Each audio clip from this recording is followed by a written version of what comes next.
may chika ako sa inyo habang tinatanggal ko yung makeup. Sa mga mommies dyan, mom guilt is real, no? Ang dami kong ganyang moments. Lalo na nitong mga nakaraan. Kanina lang ha. Itong anak ko kasi, nakakausap ko naman na siya. Nakakausap ko na yan, nakukwentuhan ko na yan, ganyan. Tapos kanina kasi, nag-edit ako ng video.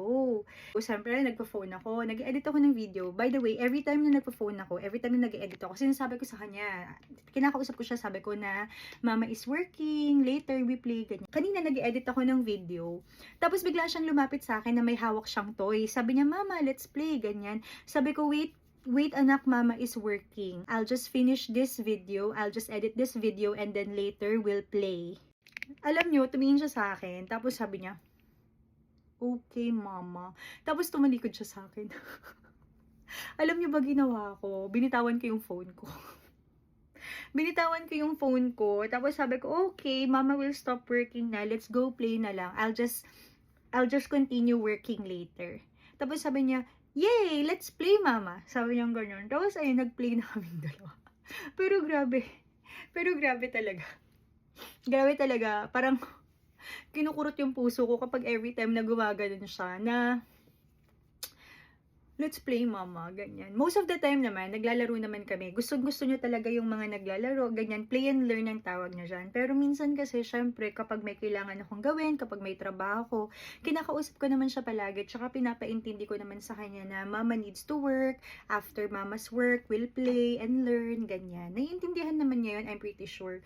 Ang mga kids naman, matalino naman sila, diba? Kaya I always make sure na kapag may gagawin ako, sinasabi ko sa kanya kung ano yung ginagawa ko. Pag tapos na ako sa ginagawa ko, I make sure to give him undivided attention.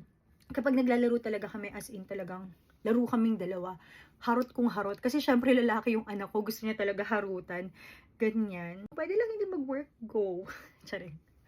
Pero ayun, nakwento ko lang kasi fresh na fresh yun. Kanina lang.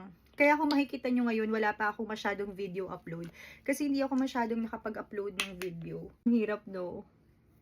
Kapag mami ka talaga, parang ang hirap din talagang makakuha ng oras para sa sarili mo. Sabi ko nga, 2026 is about giving some time for myself din naman. Pero parang itong mga nakaraan, sabi ko, saan ko ba isisingit? Saan ko ba isisingit yung time for myself?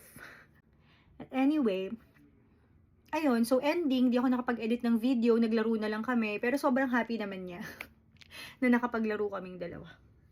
So, ayan, nagtanggal na nga ako ng makeup. Kinento ko lang sa inyo yun. Maghihilamos na ako, tapos matutulog na rin.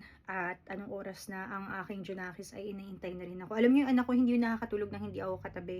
Yung anak ko hindi yun natutulog kapag hindi ako nakatulog. Kaya this 2026, isa yun sa mga goals ko na maaga kaming magbe-bedtime.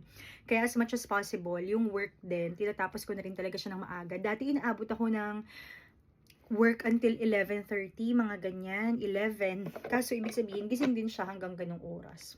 One of the things na kailangan talagang mabago this year is yung sleep pattern niya. Gusto ko mas maaga siya matulog, and that means mas maaga rin ako matutulog.